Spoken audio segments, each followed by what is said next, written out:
안녕하세요. 장윤신 목사입니다. 또 지난 한 주간 또 잘 지내신 줄로 믿고 오늘 저희들 갈라디아서 공부 네 번째 시간 맞아서 우리 같이 공부를 좀 시작을 해볼까 합니다. 제가 공고해드린 대로 이번 갈라디아서 공부 4강은 여기 써놓은 대로 안디옥 사건과 칭의 논쟁에 대한 것을 좀 드려보려고 합니다. 안디옥 사건 탐구, 그러니까 안디옥 사건이 들어있는 그 2장 11절부터 이제 마지막 9절까지, 마지막 21절까지 말씀 가운데서 어떠한 일이 벌어지고 있는지를 우리가 좀 살펴보면서 그것이 우리에게 무엇을 이야기하고 있는지를 한번 들여다보려고 하는데요. 특별히 이 갈라디아서 2장에는 우리가 굉장히 좋아하는 그 말씀이 들어져 있죠. 내가 그리스도와 함께 십자가에 못 박혔나니 그런즉 이제 내가 사는 것이 아니요 오직 내 안에 그리스도께서 사시는 것이라. 이제 내가 육체 가운데 사는 것은 나를 사랑하사 나를 위하여 자기 자신을 버리신 하나님의 아들을 믿는 믿음 안에 사는 것이라. 이런 말씀. 이 말씀은 우리가 너무나도 많이 알고 있고 굉장히 좋아하는 그런 말씀입니다만 사실 이제 이것만 뚝 따로 떨어뜨려서 보더라도 굉장히 은혜로운 말씀이긴 합니다만 이것이 제가 말씀드리고 싶은 거는 뭐냐면 이것이 안디옥 사건과 칭의 논쟁 가운데에서 바울이 고백하고 있는 신앙 고백이거든요. 그러니까 바울이 왜 그렇게 이야기하는가를 알고 나면 그것이 더 우리에게 실질적으로 깊이 있게 다가올 거라고 생각을 하는데요. 그러한 것들을 한번 생각을 해보죠. 안디옥 사건 같은 경우는 바울의 자전적 회고의 마지막 이야기이면서 그리고 우리가 잘 알고 있는 이신칭의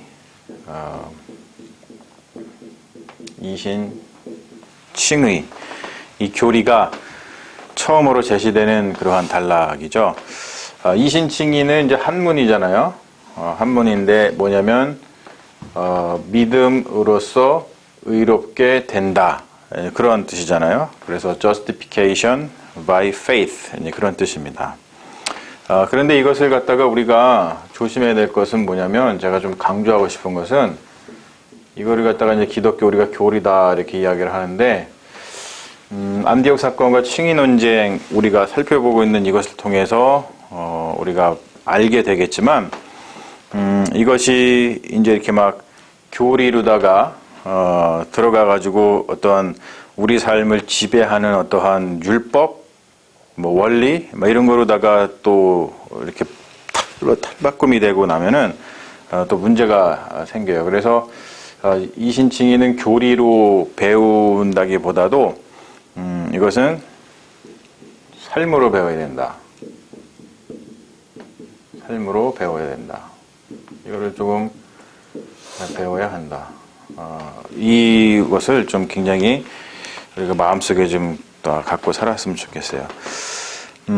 왜 그러냐면 이 문제가 계속 발생하고 있어요. 여러분들 최근에 신문 그 매체를 통해서 인터넷 매체를 통해서 접하셨을 텐데 지금 한국 사회, 한국 교회에서 또 좀 굉장히 큰 문제가 터졌죠. 빛과 진리 교회, 빛과 진리 교회가 그 리더 훈련 그런 명목으로다가 많은 사람들에게 어떠한 좀 폭력을 가한 그런 일들이 이제 있죠.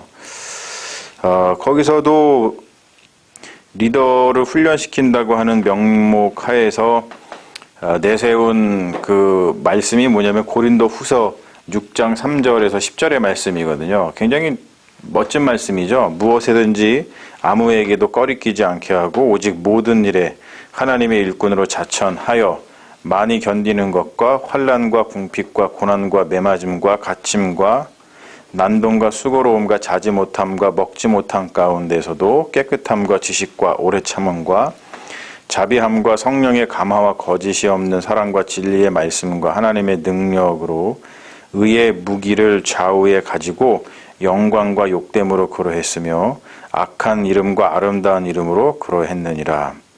우리는 속이는 자 같으나 참되고 무명한 자 같으나 유명한 자요 죽은 자 같으나 보라 우리가 살아있고 징계를 받은 자 같으나 죽임을 당하지 아니하고 근심하는 자 같으나 항상 기뻐하고 가난한 자 같으나 많은 사람을 부요하게 하고 아무것도 없는 자 같으나 모든 것을 가진 자로다.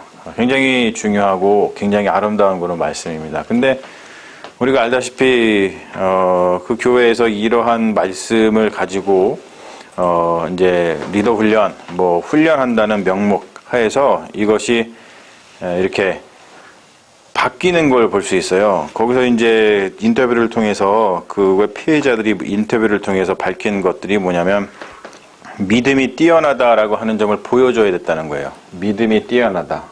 자.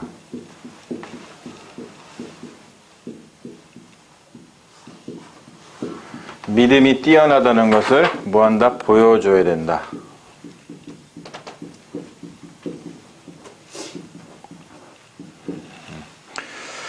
제가 이걸 왜 말씀드리냐면, 뭐 제가 특별히 뭐 지금 벌어지고 있는 일들을 뭐 비난하거나 뭐 이렇게 막 하려고 하는 게 아니고, 좀 위험성을 좀 다시 한번 그 말씀드리고 싶은 거예요.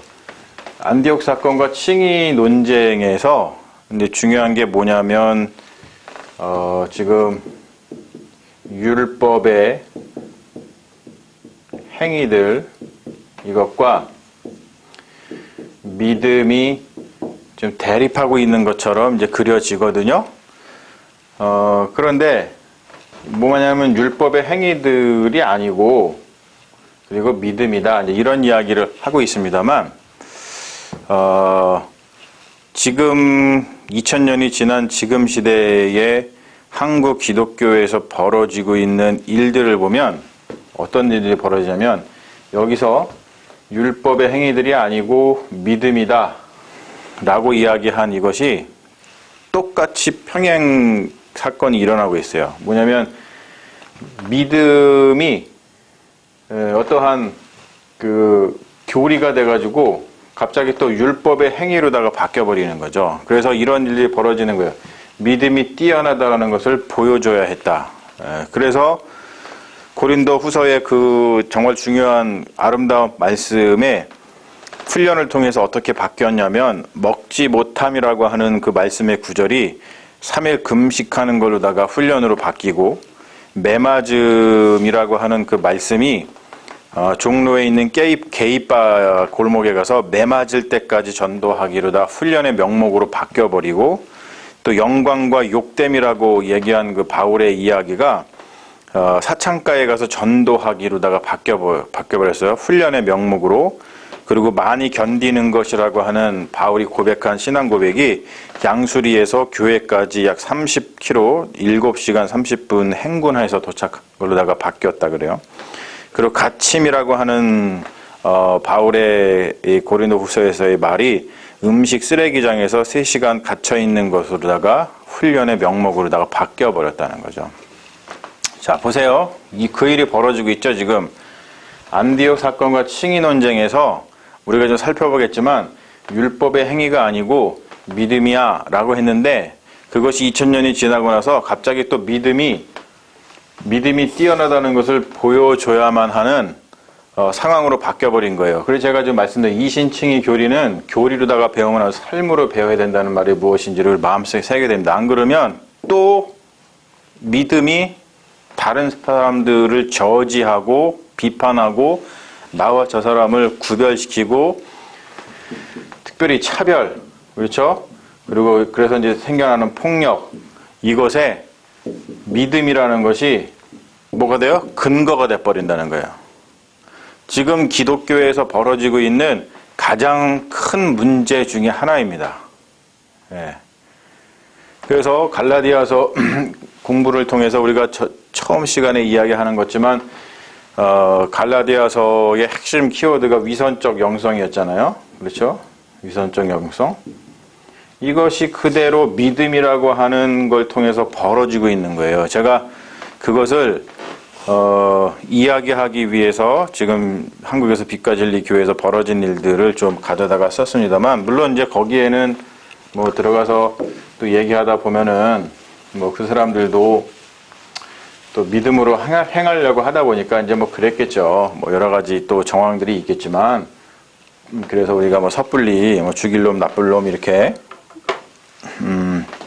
저지하고 비판하고 그런 것은 자제해야 되겠지만 아무튼 우리가 말씀을 갖다가 여러분 제가 지금 계속 강조하고 있는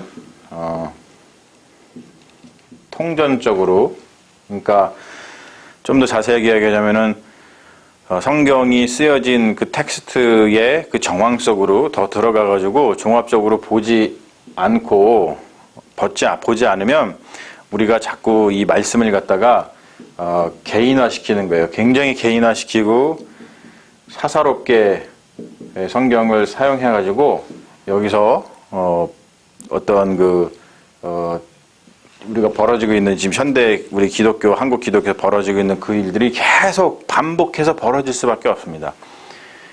이거 구조를 바꾸지 않으면 성경 읽기의 방식을 바꾸지 않으면 그 일은 계속해서 발생할 수밖에 없어요. 예? 그러니까 지금 그러니까 사회 구조 그러잖아요. 사회 구조 자체도 지금 사회 구조가 신자유주의 체제잖아요. 그렇죠? 그러다 보니까 이것 때문에 발생하는 일들이 뭐예요? 예. 가장 중요한 건 뭐냐면은 비정규직 문제 때문에 발생하는 사회적 계층 현상이 일어나잖아요. 그렇죠? 뭐냐면은 부자는 계속 부자되고 가난한 사람들은 계속 그러니까 불평등의 문제가 계속 일어납니다. 그렇죠? 이것은요. 체제를 바꾸지 않으면 어떠한 우리가 삶의 방식을 바꾸지 않으면 이것은 계속 일어날 수밖에 없는 문제거든요. 예? 이건 좀 더 똑같습니다. 우리가 신앙도 성경의 읽기 어떤 방식을 바꾸지 않으면 지금 빛과 진리 교회에서 일어난 그런 일들이요 계속 반복돼서 일어날 수밖에 없어요. 그리고 이러한 일들이 우리 교회에서도 일어나지 아니라고 하는 보장이 없는 거예요. 그런 식으로 계속 성경을 읽으면 뭐가 문제인지 모르니까 그런가 보다 하고 다 그렇게 가다가 다 멸망의 길로다가 가는 거죠. 그래서 제가 이것을 그렇게 강조하면서 여러분들한테 말씀을 드리는 겁니다. 그러니까 여러분들이 조금 어떻게 보면 좀 이렇게 낯설기도 하고 그렇지만 이렇게 조금 이렇게 깨어나는 그러한 그 경험들을 조금 하시면은 좋겠다 생각을 해요. 자, 그러면 우리가 이제 안디옥 사건과 칭의 논쟁에 대한 안디옥 사건을 한번 탐구를 해보죠. 자, 우리가 여러분들이 그 성경을 읽으실 때 안디옥에서 벌어진 그 일에 대해서 관심을 가져야 된다 그랬죠. 그러니까 성경을 읽을 때 지금 여기 무슨 일이 벌어지고 있지? What's going on here? What's happening here? 무슨 일이 벌어지고 있지? 이것을 꼭 질문을 하면서 성경을 읽어야 되는데 우리는 그러한 연습이 안 되어 있어요. 여러분들이 스스로 성경을 읽으셨을 때 했던 것을 다시 한번 이렇게 돌아보십시오. 그것이 연습이 안 돼 있으실 거예요. 실제적으로 지금 여러분 갈라디아서를 여러분들 한두 번 읽으시는 것이 아닐 텐데 이게 안디옥에서 벌어지고 있는 이것이 어떠한 일이지? 라고 하면서 안디옥 사건에 대해서 탐구하는 마음으로 성경을 들여다 보신 적이 한 번도 아마 없으실 거예요. 그렇죠?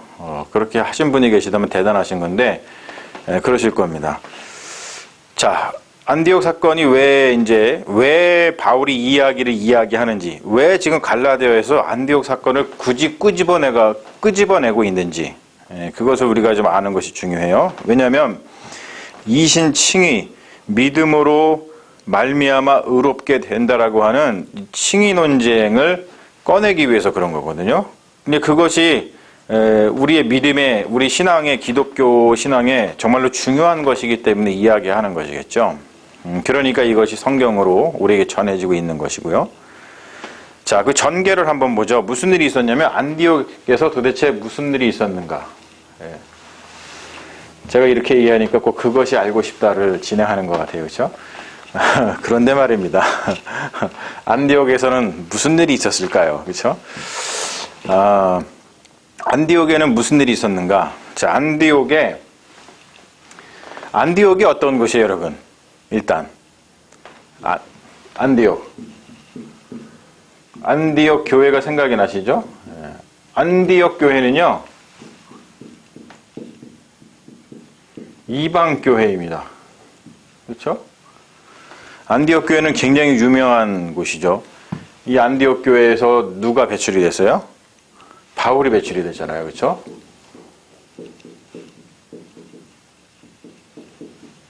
그래서 이 안디옥 교회는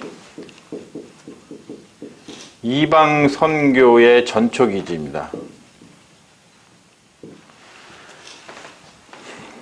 근데 언제나 초대교회의 어느 지역이든지 거기에는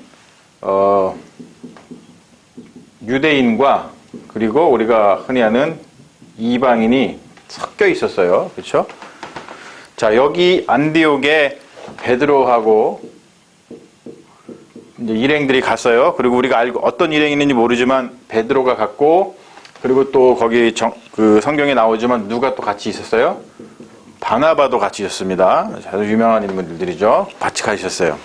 자, 그래서 이들이 이 교회 가서 식사를 했단 말이에요. 식사를 한다는 거는 굉장히 중요한 거예요. 지금 시대의 식사와 옛날 시대의 식사를 동일한 것으로 보시면 안 됩니다. 예, 지금 시대의 식사는 무슨 식사예요? 예, 그냥 되게 우리가 그냥 뭐 그냥 먹잖아요. 친교하고 밥 먹고 그러잖아요. 근데 이 유대인들에게 이 식사는 단순한 식사가 아니라 제가 그랬죠. 한번 얘기했죠. 하스피탈러티. 이걸 어디서 얘기했더라? 제가 시편 묵상에서 이야기한 것 같아요. 그런 것 같아요. 제 기억에. 자, 하스피탈러티를 하는데 접대를 하는 거죠. 뭐냐면은 너하고 나하고 뭐예요 이제? 친구야. 받아들이는 거예요. 이렇게. 막힌 담이 있었었는데 이걸 허무는 작업을 어떻게 했냐면 식사를 같이 하는 걸 통해서 그거를 외적으로다가 표현을 했습니다. 그러니까 베드로하고 바나바하고 안디옥 교회에 가가지고 이방인과 같이 식사를 했어요. 그 말은 뭐냐면은 우리가 주는 평화, 주께서 막힌 담을 하셨다라고 하는 그 말씀 잘 아시죠? 에베소서에서 나오는. 우리가 여러분 기억이 잘 안 나실 거고, 사실 뭐 저도 강의를 했습니다만 기억이 잘 안 나죠. 뭐 오래 시간이 지났으니까. 예전에 그 에베소서 공부할 때 충분히 그때 사실 공부를 했어요. 하나님께서 예수 그리스도를 통해서 이방인과 유대인들을 어떻게 그 경계를 어떻게 허무셨는지. 그래서 이방인과 유대인들은 이제 예수 안에서 뭐가 됐어요? 하나가 됐단 말이에요. 예. 이들에게 있었던 차별이 없어졌어요. 그래서 밥 먹었습니다. 베드로가 그것을 믿었기 때문에, 베드로도 알고 바나바도 알았기 때문에. 근데 문제는 언제 발생했냐면 예루살렘에서 누가 도착한다는 소식을 들었냐면 할례에 속한 자들이 방문한다는 소식을 베드로와 바나바가 들었습니다. 자, 그러면은 우리가 생각할 때 베드로와 바나바가 예수 그리스도께서 그 육체를 통해서 허무신 유대인과 이방인의 차별, 구분을 갖다가 없애셨던 그 복음을 갖다가 그대로 견지했다면, 그대로 지켰다면 어떻게 했어야 돼요?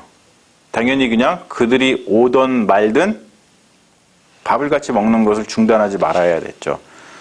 그런데 어떤 일이 벌어졌어요? 이 베드로와 바나바가 이방인과 밥 먹던 것을 중단하고 벽을 세웁니다. 네.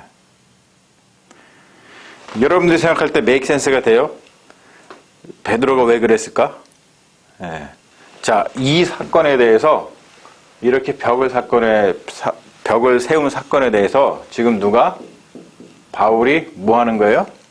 비난하는 거예요. 네. 누구를? 베드로와 바나바를. 니네 뭐 했다? 잘못했다. 근데 이제 그걸 아셔야 돼요. 이 사건을 통해 가지고 바울의 목적이, 야, 베드로, 걔 무슨 예수님의 수제자라고 하지만 별거 아니야. 이렇게 베드로를 갖다가 깎아내리려고 이 이야기를 하는 게 아니에요. 그렇죠? 바나바가 자기를 이렇게 전도한 사람인데, 야, 내가 바나바보다 더 훌륭해. 이걸 지금 자랑하려고 이렇게 지금 이야기하는 게 전혀 아닙니다. 이게 아니라 이 사건을 통해서 뭘 얘기하고 싶은 거냐면, 자, 칭의 논쟁을 이끌기 위해서 이때 벌어졌던 이 사건을 끄집어내는 거예요, 지금. 예. 바울이 보기에 이 사람들의 행동은 어떤 행동이었다? 위선적 행동이었다는 거예요. 왜 위선적 행동이냐? 무엇보다도 믿음을 허무는 일이었다는 거예요. 자, 믿음을 허문다는 것은요, 다른 뜻이 아니에요. 예수 그리스도의 사건, 특히 예수 그리스도의 죽음을 뭐하게 만든 거다? 헛되이 만들었다는 거야.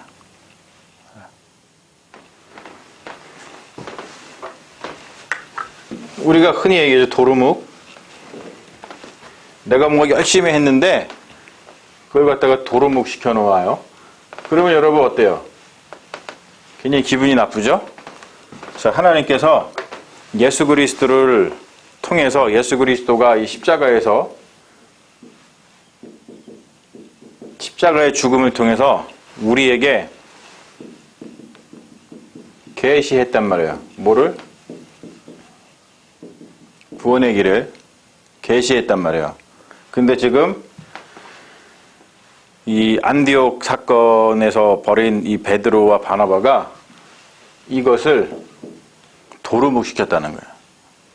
굉장히 심각하죠? 그렇죠? 자, 굉장히 심각합니다. 여러분들 생각하기도 심각하죠? 네, 굉장히 심각하죠? 근데 또 여러분 보세요. 안디옥 사건을 통해서 도루묵 시켰다라고 하는 걸 통해서 그걸 갈라디아 사람들한테 얘기하고 있어요. 왜 그럴까요? 그렇죠? 지금 말씀 똑같이 잘하셨어요. 정확하게 말씀을 하셨어요. 뭐냐면 갈라디아의 니네들도 지금 똑같은 일을 하고 있다는 거예요. 자, 제가 서두에 지금 한국교회에서 벌어지는 일들을 이야기했습니다. 제가 그 얘기를 왜 했어요? 네, 우리도 똑같은 일을 하고 있다는 거예요, 지금. 네. 네, 그럴 수 있다는 거예요. 그렇죠? 네, 지금 한국교회에서 그렇게 똑같은 일을 벌이는 사람들이 너무나 많고, 많은 그런 교회가 너무 많고, 그러니까 우리가 이 복음을 제대로 이해하고 있지 못하면 우리도 똑같은 일을 저지를 수 있다라고 얘기하는 거예요. 그러니까 이 사건을 이해하는 것이 왜 중요하냐면 단순히 이 사건 이해하고 마는 게 아니라 이게 우리의 진짜 실제, 우리의 현실의 우리의 신앙에 너무나도 중요한 메시지이기 때문에 그렇다는 것이죠. 자, 그러면 이 안디옥 사건을 끄집어내서 칭의 논쟁으로 들어가고 있는데, 칭의 논쟁, 칭의라는 게 도대체 뭐냐를 우리가 오늘 좀 이야기를 하려고 합니다. 자, 그 이후에 이제 이 안디옥 사건을 이야기한 이후에 나오는 구절들은 율법의 행위들이 아니라 믿음으로라고 하는 것을 강조하기 위한, 뭐냐면 칭의, 우리가 어떻게 의롭게 되느냐. 자, 의롭게 되는 게 중요한데, 의의가 중요한데, 의롭게 되는 방식이 뭐냐는 거예요. 의롭게 되는 방식이 뭐냐. 뭐와 뭐가 대립하고 있어요? 율법의 행위들과 그리고 믿음이 지금 대립을 하고 있어요. 그렇죠? 그렇죠? 자, 그러면 우리가 이 칭의 논쟁에서 무엇과 무엇을 알아야 될까요? 여러분, 의롭게 되느냐의 방식, 그러면은 율법의 행위들이 뭐냐라는 것을 좀 알아야 되고, 그럼 또 믿음이라는 게 뭐냐라는 것을 우리가 알아야 된단 말이에요. 그래야지만 우리가 의롭게 되는 칭의 논쟁이 무엇인지를 이해할 수가 있어요. 그것을 오늘 이렇게 제가 여러분들 나눠드린 그 유인물에 쭉 써놨어요. 근데 이제 그것이 이제 좀 깁니다만 제가 좀 이렇게 압축해가지고 해보려고 합니다. 자, 기본적으로 이 칭이라고 하는 것은 우리가 갈라디아서에서 바울이 이야기하는 그 성경의 본문, 그 맥락을 통해서 칭이라는 것을 알 수 있는데, 칭이라는 것은요, 그냥 뚝 떨어뜨려가지고 우리에게 다가온 교리가 아니에요. 그 말은 뭐냐면, 우리가 되게 칭이라고 할 때 이것을 지금 우리가 아무런 것들로 생각하지 않고 사회적 맥락이라든지 지금 바울이 이야기하고 있는 그 텍스트, 본문의 맥락을 생각하지 않고 칭의를 이야기하자면 그냥 이것이 나한테만 적용이 되는 거라고 생각을 합니다. 나. 굉장히 개인적으로 이걸 소비를 하죠. 말씀을 개인적으로 소비해요. 그래서 그냥 내가 지금 구원을 받아야 되는데 내가 어떻게 구원을 받을 수 있는가? 그냥 나의 문제로다가만 이야기를 합니다. 근데 칭의 논쟁은 기본적으로다가 어디서 발생한 거냐면 아까 얘기했죠? 유대인과 이방인들의 관계 속에서 발전한 거예요.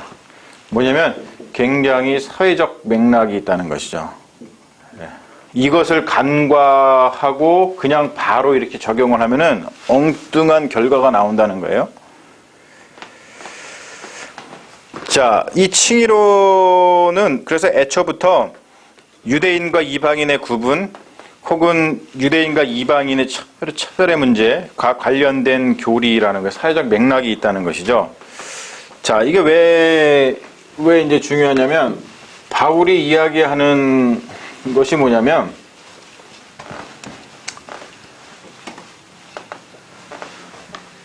우리가 이것을 굉장히 좀 잘 배울 필요가 있는데요. 바울은 믿음을 이제 이야기합니다만 믿음을 이야기하는 가장 근본적인 이유는 뭐냐면 예수 그리스도의 사건 때문에 그렇습니다. 예수 그리스도에게 집중하는 거예요. 이게 그 말은 뭐냐면 바울이 선언을 하죠. 뭐라고 선언하냐면 예수 그리스도와 성령의 도래 이후에 예수를 메시아로 믿게 된 유대인들은 형통, 율법, 소유, 할례, 즉 뭐냐면 유대인들이 원래 가지고 있었던 우리는 하나님의 선민이야 라고 했던 표지, 그러한 것들이 의롭게 된다라고 하는 것에 대한 근거로 더 이상 작동을 안 한다는 거예요. 왜냐하면 바울이 이야기하는 건 뭐냐면 예수 그리스도가 하나님의 궁극적 계시이기 때문에 그런 거예요. 자, 기독교 신학에서 가장 중요한 건 뭐냐면요. 기독교에서 가장 중요한 건, 기독교의 신학에서 가장 중요한 건 뭐냐면 계시입니다. 계시. 뭐냐면 하나님이 보여주신 거예요. 하나님이 드러내 주신 거예요. 하나님이 수여해 주신 거예요.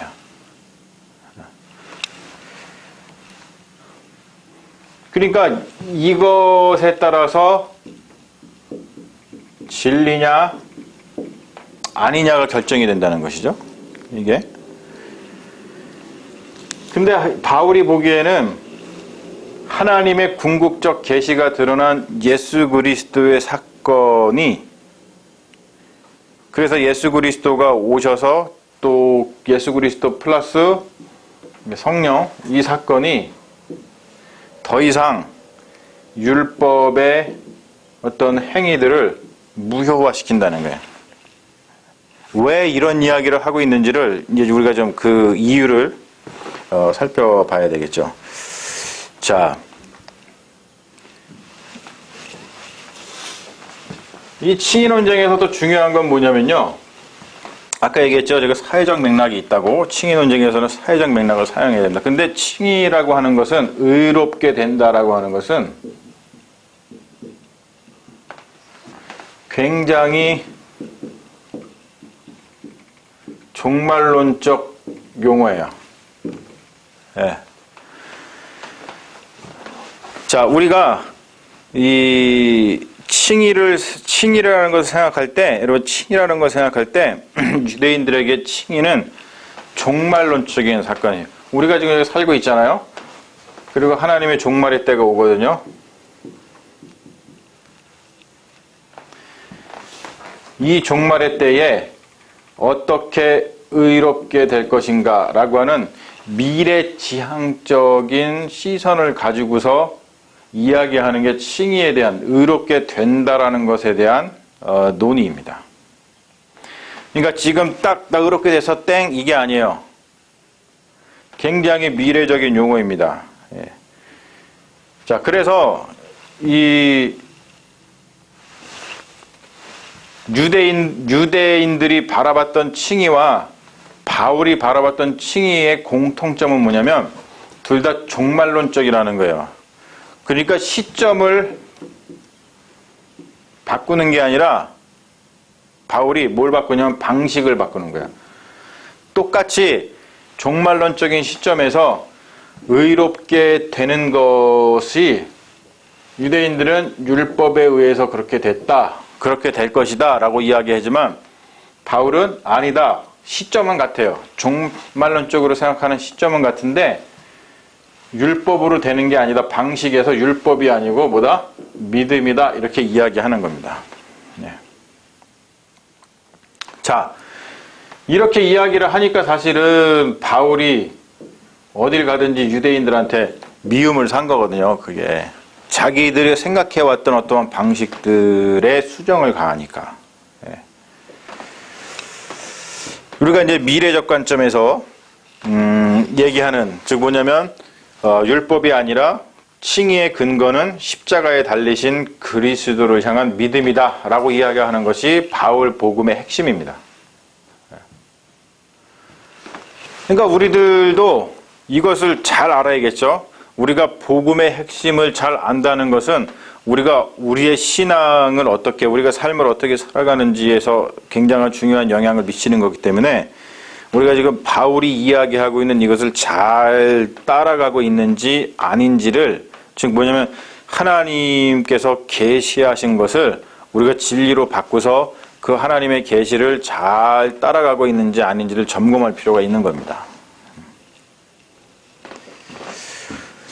자, 칭의 논쟁이 있어요. 칭의 논쟁. 이 칭의 논쟁은요, 굉장히 오래된 논쟁이죠.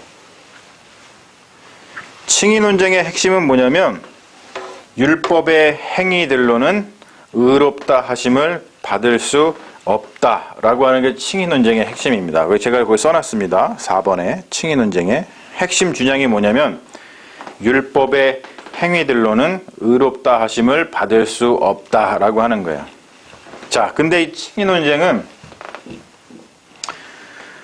논쟁이니까 여러 가지 의견이 있다라고 하는 거잖아요. 그렇죠? 근데 우리가 전통적으로다가 칭의 논쟁의 전통적, 이걸 이제 옛 관점이라고 이제 얘기를 합니다. 뭐 옛 관점, 전통적이라고 해가지고 뭐 틀리다 그런 뜻이 아니라 그렇게 생각을 했다 이제 그런 뜻이고요. 그리고 세 관점이 있습니다. 자, 우리가 흔히 아는 전통적 옛 관점, 우리가 이제 개신교인으로서 이 관점은 누구에게, 이 칭의에 대한 누구의 이야기냐면 루터라든지 아니면 칼뱅이 이야기했던 그 관점을 갖다가 전통적 관점이라 그래요. 칭의 논쟁을 어떻게 이야기하는지를 말한 사람들이 루터와 칼뱅입니다. 종교개혁자들이죠. 16세기의 사람들입니다. 우리가 쭉 그냥 이렇게 이분들이 이야기한 칭의에 대해서 그렇구나라고 우리 신앙의 어떠한 규범으로 받아들이면서 살았어요. 자, 이 전통적 옛적 관점에서 율법의 행위들을 뭐라고 해석을 했냐면 율법이 요구하는 행위, 율법의 규정들을 행하는 것, 이것을 율법의 행위들이다 라고 해석을 했어요.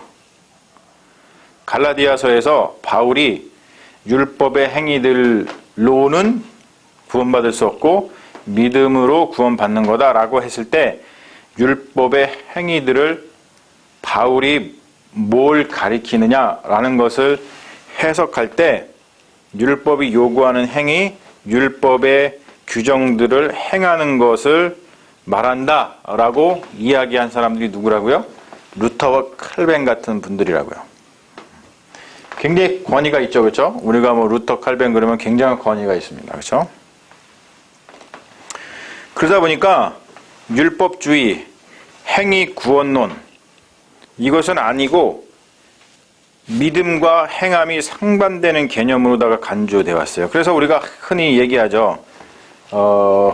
믿음이라는 것을 이야기할 때 이분들이 해석한 믿음, 이분들이 해석한 칭의에 대한 이야기를 바탕으로 해서 믿음을 어떻게 우리가 이해하고 있냐면 인간의 행위가 아니라 믿음은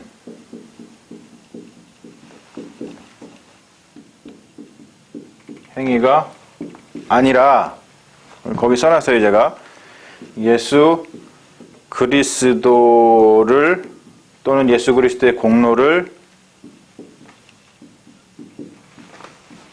의지하는 태도다. 이렇게 얘기해요. 그래서 굉장히 루터는 이것을 수동적 믿음이다 이렇게 이야기를 하죠. 인간의 행위가 아니라 예수 그리스도를 의지하는 태도가 믿음이다 이렇게 얘기를 했어요. 그렇죠? 그래서 우리가 이 믿음으로 구원받는다 이렇게 이야기를 했어요. 그렇죠? 자, 여러분들이 생각하기에 이게 맞아요, 틀려요? 우리는 이것에 이제 이야기를 합니다. 제가 지금 이야기하는 것은 루터와 칼뱅이 이야기한 이런 이야기가 터무니없는 이야기다 이런 얘기를 하는 게 아니에요. 그런 이야기가 아니라 이렇게 이 전통적으로다가 해석했던 이분들이 지닌 어떤 맹점이 있습니다. 예전엔 몰랐었는데 이것을 찾아내고 그것에 대해서 클레임을 건 사람들이 있어요. 이건 조금 맞긴 맞는데 조금 잘못이라기보다 좀 fully develop 안 된 것 같아. 그렇죠? 우리가 뭔가 연구를 할 때도 이걸 다 해야 되는데 여기까지만 연구해놓고 이것이 진리다라고 얘기할 수 없잖아요. 그렇죠? 그러니까 더 연구를 해가지고 진리가 뭔지를 밝혀내야 되는데 맹점이 있다라고 생각을 했어요. 그래서 클레임을 건 사람들이 누구냐면 세관점 학파입니다. 세관점. 이게 누구냐면 굉장히 유명한 분인데 여러분들이 원래 사실 들어보셨어야 되는데 E.P. 샌더스라는 분이 있고요. 그리고 제임스 던이 있고요. 그리고 우리가 잘 아는 이분은 많이 들어보셨을 거예요. 톰 라이트. 이런 분들이 루터와 칼뱅이 얘기했던 칭의에 대한 그 해석에 대해서 클레임을 걸고 조금 더 디벨로프 시켰던 분들을 세관점 학파라고 합니다.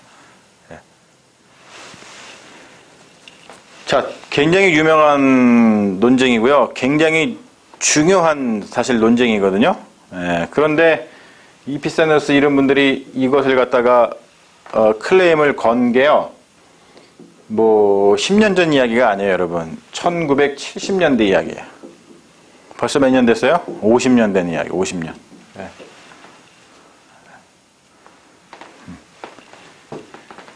그러니까 우리의 신앙이 세상은 막 발전돼서 여러분들 핸드폰 같은 거 나오면 최신형 쓰시죠? 그렇죠? 아이폰.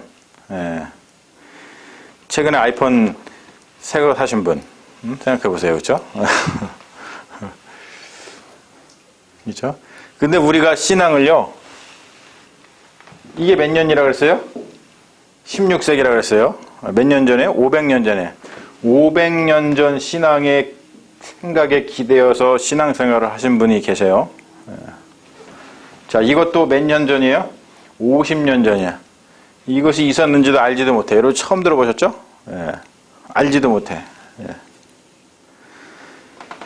그러니까 제가 클레임하고 싶은 건 뭐냐면, 우리가 테크놀로지가 발전돼 가지고 아이폰 같은 거 새로 나오고 갤럭시 새로 나오면은 굉장히 업데이트 막 업그레이드 시켜가지고 이런 걸 빨리빨리 받아들이려고 노력을 하는데, 왜 신앙에 있어서는 500년 전으로 돌아가려고 그러냐는 거예요. 왜?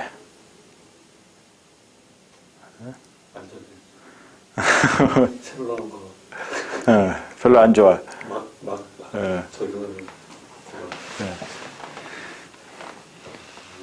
계속해서 우리가 우리의 신앙도 계속해서 열심히 믿음의 경주를 달릴 필요가 있는데, 우리 자신의 신앙을 갖다가 그냥 옛날에 그대로다가 놓고서는 하다 보니까 어떤 일이 벌어지냐, 제가 말씀드렸죠. 리플렉션이 자꾸 일어나지 않으니까 우리가 아까 처음에 제가 말씀드렸던 한국의 그러한 일들이 끊임없이 반복이 되는 거예요.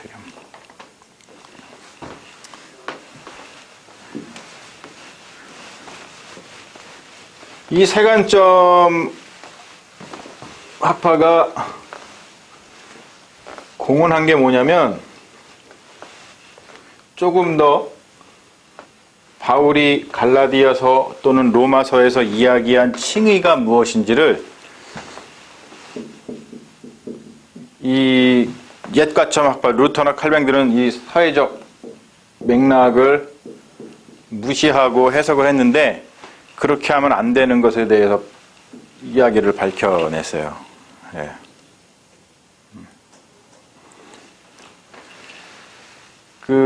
한 가지 그냥 말씀드리자면, 아까 제가 E.P. 샌더스하고 제임스 던 얘기했죠.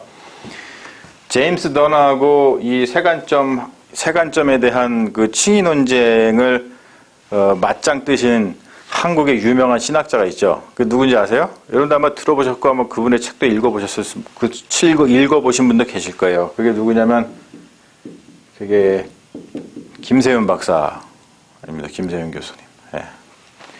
적어도 김세윤 교수님은 좀 들어보셨어야 되는데, 우리 한국이 낳은 세계적인 신학자라고 이제 이야기를 하죠.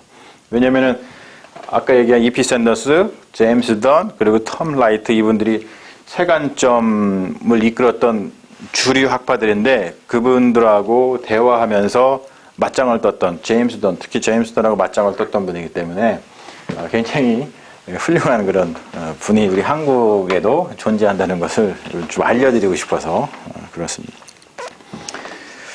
전통적인 해석이 해결하기 어려운 문제들이 여러 가지가 있어요. 그것은 제가 그냥 써놨으니까 여러분들이 좀 그냥 읽어보시고요. 조금 더 이렇게 전문적인 거기 때문에 제가 들어가면 여러분들이 좀 지루할 수도 있고 말이 길어지니까 좀 생략을 하겠습니다. 사회적 맥락 본문의 정황을 무시한 해석이다라고 이야기를 하는 거예요. 그래서 사회적 맥락하고 본문의 정황을 충분히 고려해서 다시 해석을 해보면, 율법의 행위들이라고 하는 것이 뭘 의미하느냐? 자,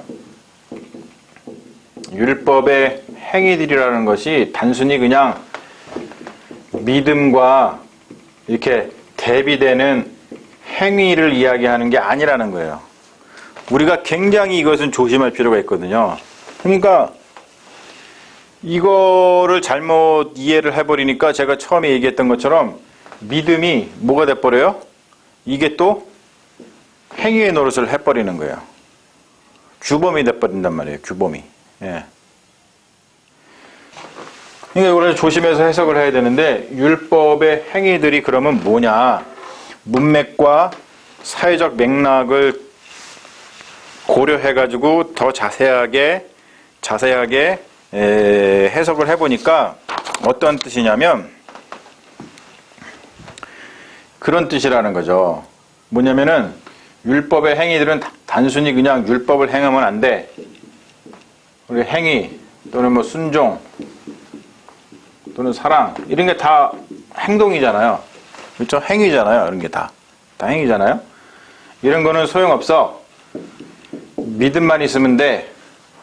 예? 우리가 이렇게 얘기한단 말이에요. 그러다 보니까 이것들은 소용없는 거야. 이거는 구원에 이르게 못해.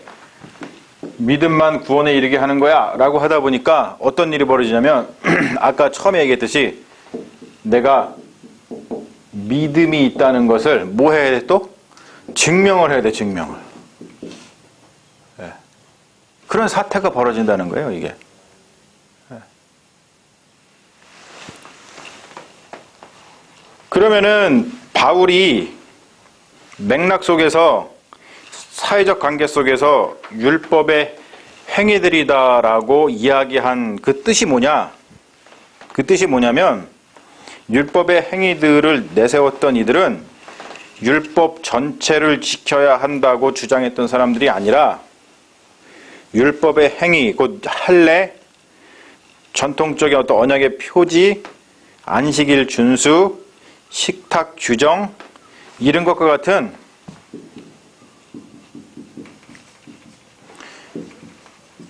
피상적 이 피상적 방식이 굉장히 피상적이죠. 이런 피상적인 방식이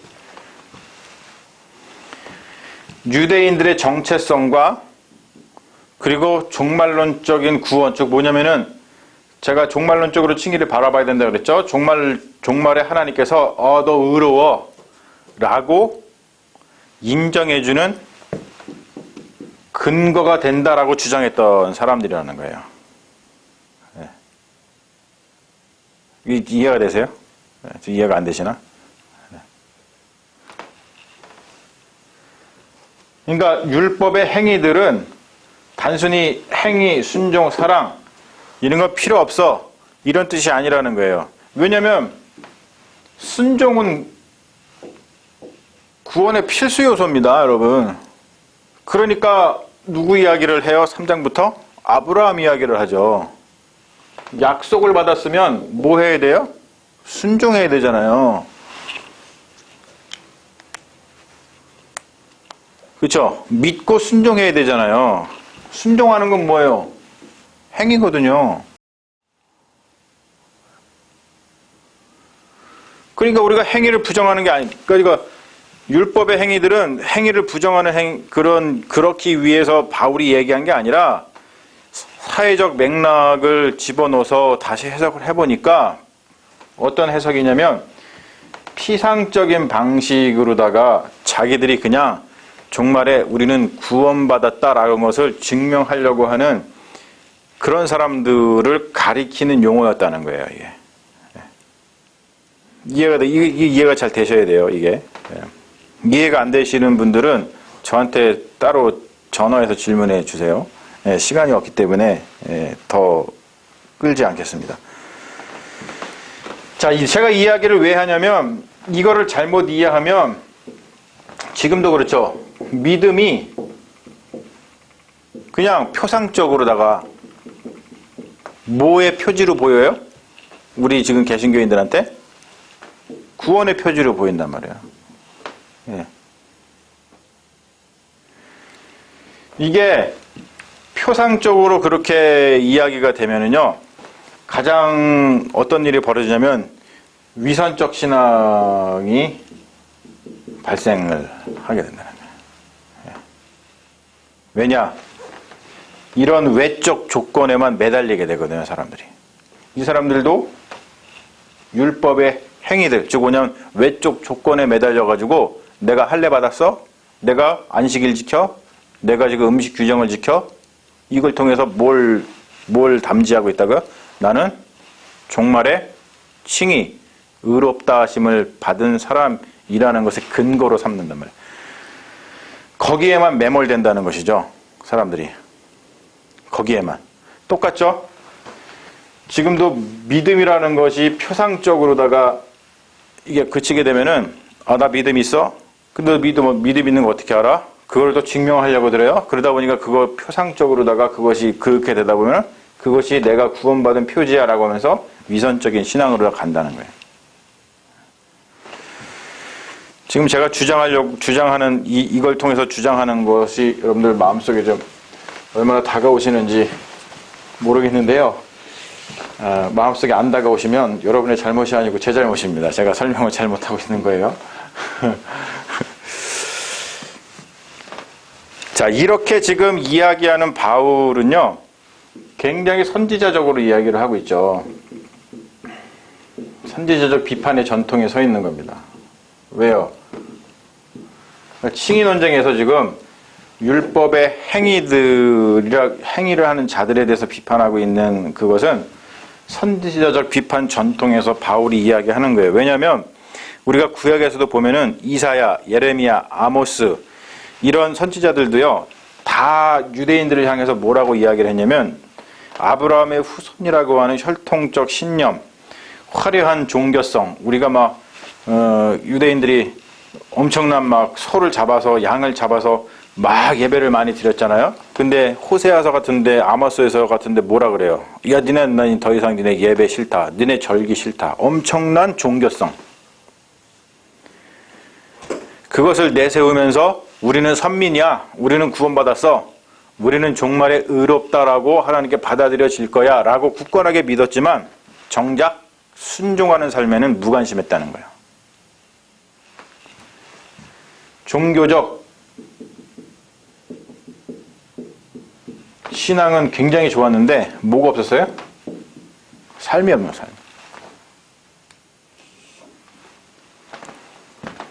세례 요한도 그랬잖아요.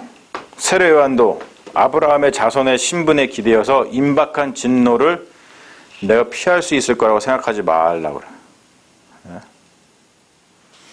유대인들이 이렇게 생각했다는 거죠. 좀 쪼크를 하자면 최민수가 얘기한 것처럼 그렇게 하면 피할 수 있을 거라고 생각했어. 그렇죠? 근데 아니라는 거였죠. 예수님도 바리새인들한테 똑같은 이야기를 하고 있죠. 말만 하고 행동하지 않는다. 율법의 행위들을 통해서가 아니라 믿음으로라고 하는 바울의 주장은 순종 없는 삶을 살아도 된다라고 하는 것을 뜻하는 것이 아니라 편리한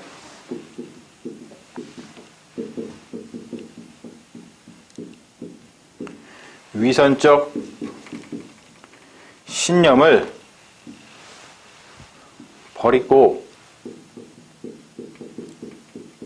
실질적 삶의 신앙으로 이끌고 돌려놓으려고 하는 바울의 절박한 외침이었다는 것이죠. 지금 그 일이 어디서 벌어지고 있다고요? 안디옥 사건에서 벌어지고 있고, 그리고 두 번째로 갈라디아에서 지금 벌어지고 있다는 것을 보고 있는 거고, 지금 갈라디아서 사건을 통해서 우리가 배워야 될 건 뭐라고요? 우리의 지금 신앙의 현실에서도 벌어지고 있는 일이고 벌어질 수 있는 일이라는 거예요. 그렇죠?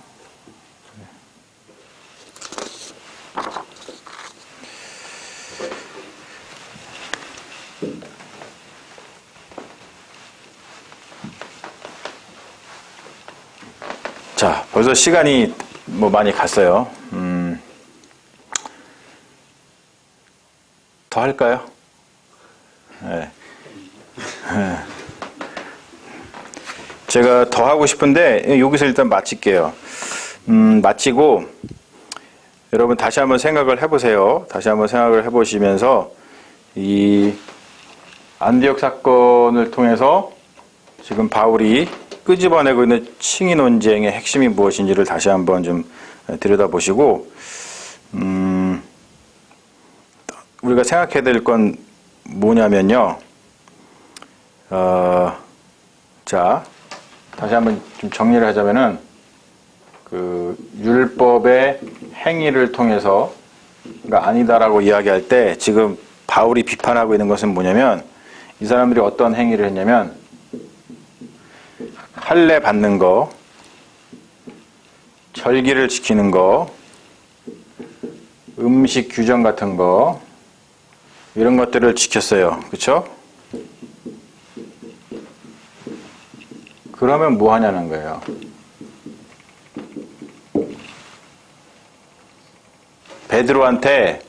베드로가 잘못한 거라는 거죠.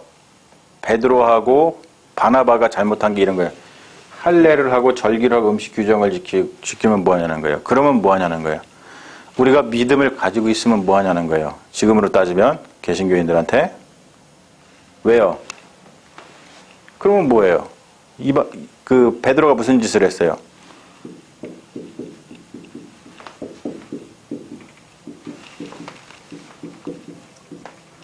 이방인들을 차별하는 뭘 저질렀어요?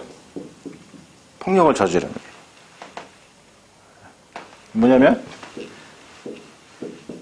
하나님께서 예수 그리스도를 통해서 허문 벽을 다시 세워버렸다는 거예요. 여러분, 할례 받았어? 나는 의로와 절기, 음식 의로와? 그럼 뭐 하냐는 거예요. 뭐 하는데? 벽을 세워가지고 차별하는데. 똑같아요, 여러분. 지금 시대도 똑같습니다. 우리가 믿음이 있으면, 믿음이 좋아. 그럼 뭐 하냐는 거예요. 내가 믿음 좋은 것 때문에 뭐 한다는 거예요? 차별하고, 구별하고, 폭력을 저지르는데.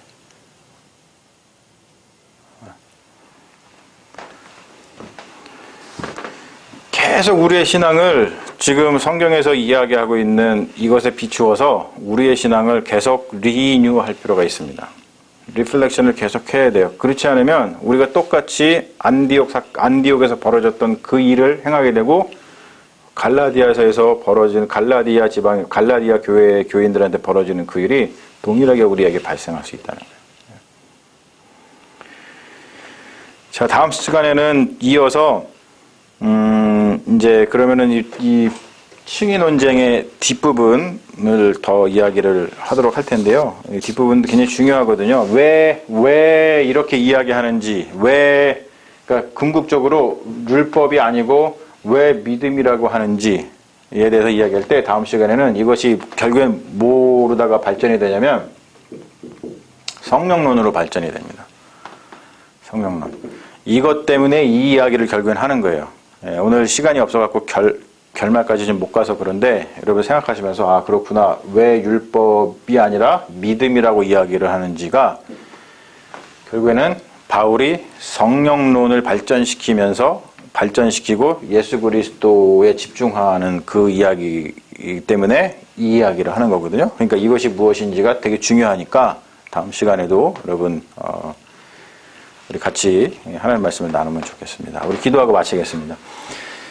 주님 감사합니다. 오늘 함께 또 모여서 갈라디아서 공부 4번째 시간을 맞이해서 안디옥 사건을 돌아보며 그것으로 인해서 바울이 이야기하고 있는 칭의 논쟁에 대해서 살펴보았습니다. 이 논쟁을 통해서 우리의 신앙을 다시 한번 돌아보게 하시고 올바른 믿음을 갖는 것이 올바른 신앙생활이 무엇인지를 다시 한번 생각하게 하시며 말씀을 통전적으로 우리가 바라볼 수 있는 능력을 키워서 우리가 성경을 갖다가 사사롭게 잘못 사용하는 것이 아니라 하나님의 계시로 잘 받고 그 말씀대로 우리가 순종해서 그리스도인의 삶을 살아갈 수 온전한 삶을 살아갈 수 있도록 성경 읽기를 잘 배우게 하여 주시옵소서. 주님께서 이 말씀의 능력으로 세상을 이기고 또 잘 살아가게 하실 줄로 믿으며 우리를 구원하신 예수님의 이름으로 간절히 기도합니다. 아멘.